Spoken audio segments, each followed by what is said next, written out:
Welcome back, everybody. You got Will and I-Man here from the Block Runner, and today we're going to talk about another Polkadot project called Shiden. So this is another project that's going to be going through the whole auctioning process, and it's going to be right now. If you go to the auctions section on Polkadot, you're seeing that there's a single bid from Karura, and that bid consists of, if I move our pictures here, 384,000 Kusamas. So that's like, how much is that? 16 million?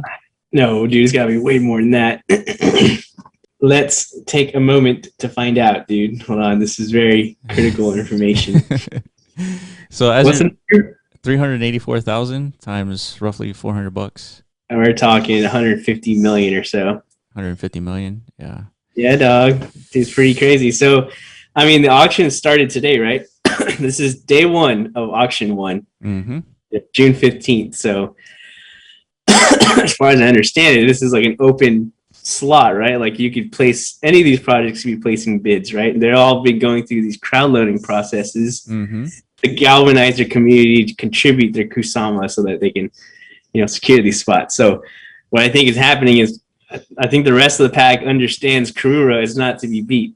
Yeah. I think that's what's happening here because only Karura is on the board. Yeah, and Dan, if you're listening and you want to correct us, what I think is happening is Karura, they're using all of their crowd loan monies, 384,000 to get on the board here on the auctions, and so because of what I'm thinking is these projects could have just purchased Kusama on their own and use that to get into this auction, but they're just using who has $150 million worth. Nobody. Yeah, that's true. So yeah, it's pretty much GG. Race is over, dude. Karura. Yeah. As we predicted, right? That was the first Parachain project that we covered like a few videos ago or something like that. Yeah. Yeah, we recognize, they're tackling literally like the whole DeFi sector and like trying to bring it into Polkadot like all at once. Yeah. I mean, you can't get any bigger than that. Yeah. I mean, so after Karura, which is a Kala on Kusama, after that we have two projects, right? Shiden, and we have Moon River, which is Moonbeam on Kusama, and Shiden is Plazem on Kusama. So these are the two projects that are next in line for the second and third auctions. So potentially in the second auction, we can have an actual battle between these two projects. And depending on how much Kusama each of the projects own could make the difference between who gets the second slot. That's true. Yeah, on that auction day, on the auctions tab, whenever the second auction rolls around, more than likely, we'll see those two projects like head to head. And then in an actual bidding war, throughout the duration, possibly.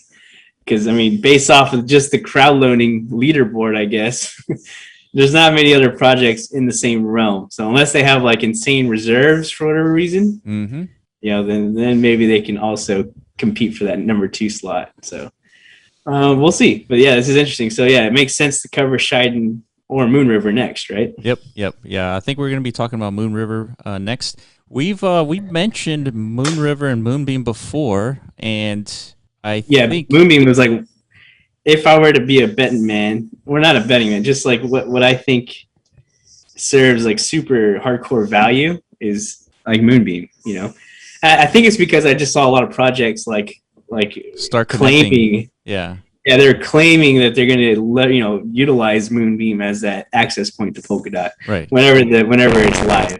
Yeah, because I was just basing off of that. Every project that wants to get on Polkadot, if they have to secure $150 million worth of Kusama or DOT tokens to get on board, no project would ever get on Polkadot or Kusama in that case. So we have projects like Shiden and Moon River who allow developers to build their projects on top of their existing Parachain, if you will. Assuming that Shiden and Moon River get a Parachain slot, which it's looking like they will. So if they already have a Parachain slot, they're building a platform for other regular smaller developers to build their projects on top of Shiden or on top of Moon River to leverage the Kusama network and eventually the Polkadot ecosystem.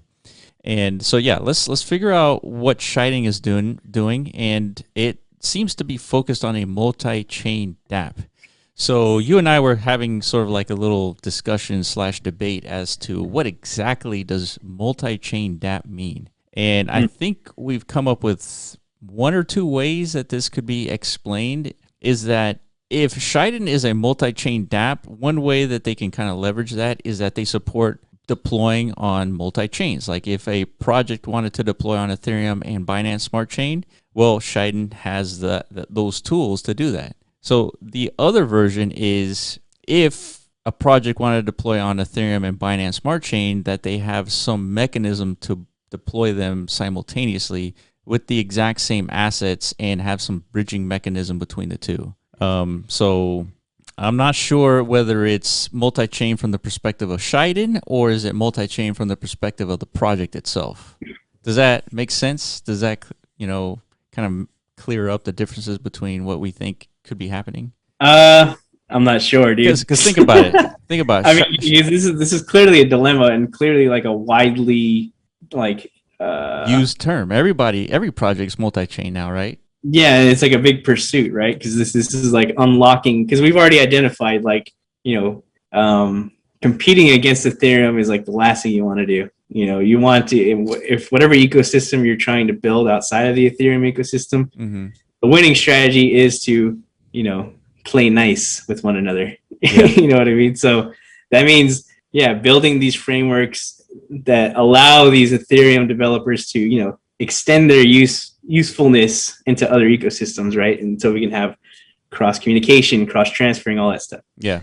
Like that's the big chase right now, the big race. Yeah, and that's what Polkadot does, is cross-chain communication. So so that way these different blockchains can communicate with each other, unlike you would have a situation with like Bitcoin and Ethereum, right? There is no communication. There are projects that are trying to do that where you have like Ren BTC, where you have to send Bitcoin to Ren and they'll mint Ren BTCs for you so you can lock up your Bitcoins in any Ethereum-based smart contract. So there are those projects, but I don't believe that's like an ad hoc solution rather than like a protocol like what Polkadot is trying to build. So I think Shiden is definitely on the right path in terms of offering the solution to the developers. I just wonder whether multi-chain is being overused here in any project that's talking about it.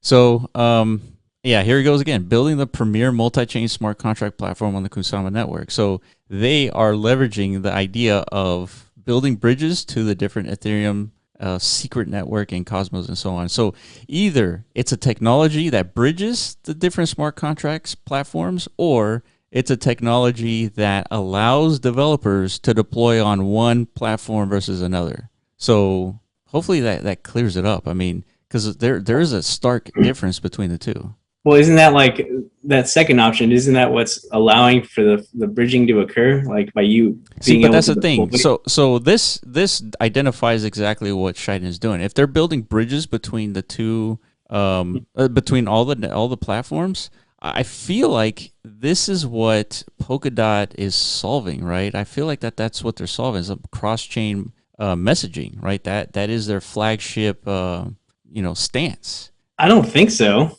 You don't think so? I think they built an ecosystem where, all these different parachains can easily communicate with one another. Well, those parachains are blockchains, and they... Yeah, but they're within the same ecosystem, though. They're not connected to outside. But think about this. If Polkadot onboards, or if Polkadot connects to the Ethereum secret network and Cosmos, they all become parachains, and then therefore they all can communicate with each other. If who? If the different platforms integrate with Polkadot, like Ethereum, like Secret Network, and Cosmos. Because think about it. Polkadot says, by being a parachain in our network, we have basic cross-chain communication messaging, right? That is their flagship product. Now, if Ethereum and Cosmos and all these platforms start integrating with Polkadot and become an interconnected blockchain, then they're all parachains, and therefore all can do cross-chain messaging. Yeah, but I guess they'd have to also participate in this Parachain auction process, right? You're saying you want to see Bitcoin on that auction It's list, true. or It's true. Ethereum or Yes. Cardano or whatever. Yes. They're not going to do that. So what the value of Shiden and Moonbeam is, they're creating the framework for any of these developers that exist in those ecosystems to bypass that whole Parachain madness, Sure. right? Sure. And like leverage the deployment capabilities of Shiden for this example, right? Yes. You See. could port over your code that already exists onto like this compatible machine that is Yeah. already connected to that, that parachain ecosystem. That's why they're, going through this crowdloan process today. Like they're servicing that angle, right? So that Sure. they're not expecting all of Ethereum to, secure a parachain slot. Yeah. Let's just create the frameworks for these developers to, deploy. See, that makes more sense. And Yeah. this illustrates the point that multi-chain smart contract platform. I mean, it's not exactly clear, but I think you're right. I think this is a platform that allows developers to port their existing smart contracts on whatever chain that they're on and leverage the Polkadot ecosystem, which I guess people are speculating is going to be huge, right? That's why that's the whole point of this, right? Yeah, for many reasons, right? Like, the whole easy to develop, or supposedly easy to develop, ecosystem with substrate and whatnot. Apparently it's very favorable to develop on there. So if it's a favorable developer ecosystem, you would assume that means A lot of projects. a lot of developers. Yeah. And Yeah. then also I think like Polkadot has like hundreds of millions of dollars in their treasury or something like that. So Yeah. For they got grants. plenty of loot to like fund this development. You know what I mean? But that's not to say it's a guarantee, dude. There's been other entities in the past that have had even bigger treasuries and Yes. completely blew it. You EOS. know what I mean? EOS. So don't name drop. Yeah. There's no point in shaming at this point. I mean, we learn from other people's failures, right? So that's one thing.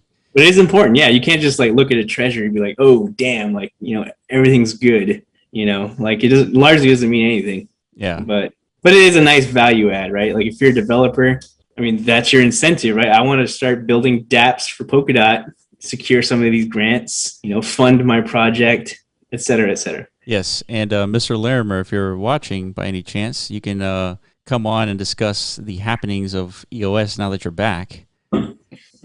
So that might be interesting. So yeah, I mean, ultimately, you're right. If there's going to be a huge developer base on Polkadot just because it's so fluid, so easy, so quickly to deploy on, then yeah, there's going to be a huge amount of developers looking to leverage that ease because I mean, developers aren't looking for the hardest path to deployment, right? So they're looking for something that's much easier. Polkadot's going to be huge, Yeah. and to take advantage of that. And they're also looking for like where the liquidity is, right? If you're going to build a DeFi DApp, it doesn't really make much sense to develop your like on a largely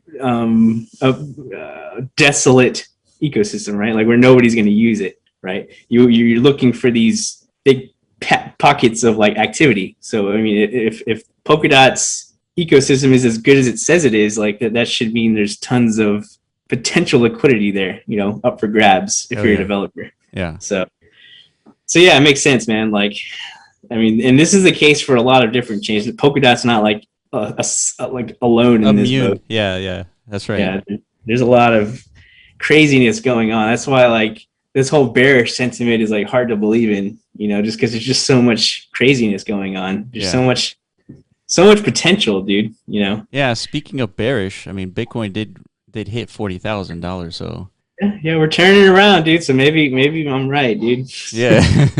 maybe the market kind of respects these things. These incremental progression points. Like there is still some substance, even though like the media mostly picked up on the fluff of the industry, Yes. like the memes and the shallow aspects of crypto. But yeah, there's still some substance here.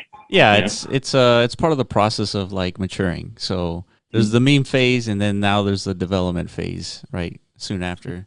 But yeah, so going back to Shiden, you got Binance Labs as a backer and a couple of others.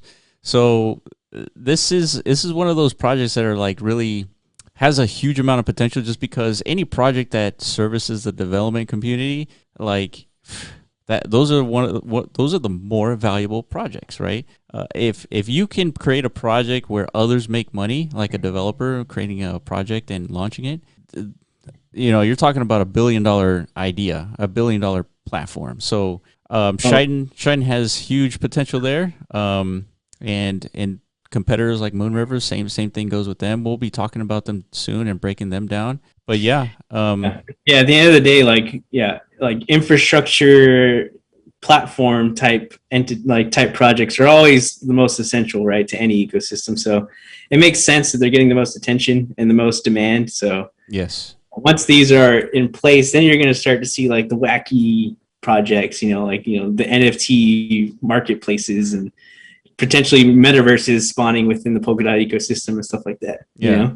I wanted to show you an example here of the difference between Shiden and Plazem, which is the same project. But imagine if I required you, Iman, to think of a project and then create two different websites. What would it look like? Right. So 2 different websites for the same thing. For the same thing, yeah. Yeah. Like making a website itself is not hard, but like populating with content, I mean, they do the exact same thing. It's just, one is on the Polkadot ecosystem and the other one's on Kusama. But yeah, this is that example. But look at this, total value locked, 150,000 ETH. Yeah, so we made a video on Plazem back when they were doing their lock drops, that's right, a long time ago. Yeah. So I mean, if you were watching back then, you participated. I imagine your tokens are going to be unlocked soon. I'm not really sure. Yeah. Or maybe they already are unlocked. I'm not. Yeah, I don't know. Yeah, the options were to lock for 6 months, 1 year, or 18 months. 2 years. I think. Yeah, something like that. But it was an interesting concept. There weren't many lock drop examples at the time. It was very new, very new. But yeah, now look at it. Like, I think if you participate in that, I don't know, like in between that period and now, like obviously like a huge bull run happened, right? So I'm not sure what the best ROI opportunity was at the time. Like, I guess it's to be determined, right? Like, yeah, we'll see. Yeah, and ultimately, I mean, Shiden was doing something innovative with the lock drops, and it ended up paying out. I mean, just if you think about it, it's between Karura, Shiden, and Moon River to be the next 3 auctions in out of the 100 Parachain slots that are available on Kusama. Yeah. So they did good. So yeah, I think that covers everything. One thing I did want to talk about was the secret network, which I thought was pretty interesting. They have a secret swap as well. But I think we'll reserve this for another video. Okay. All right. Sounds good. So yes, let us know what you think about Shiden, and like, subscribe, follow us on Twitter at The Block Runner and also at MetaZone.io, and we will catch you in the next video. All right. Peace out.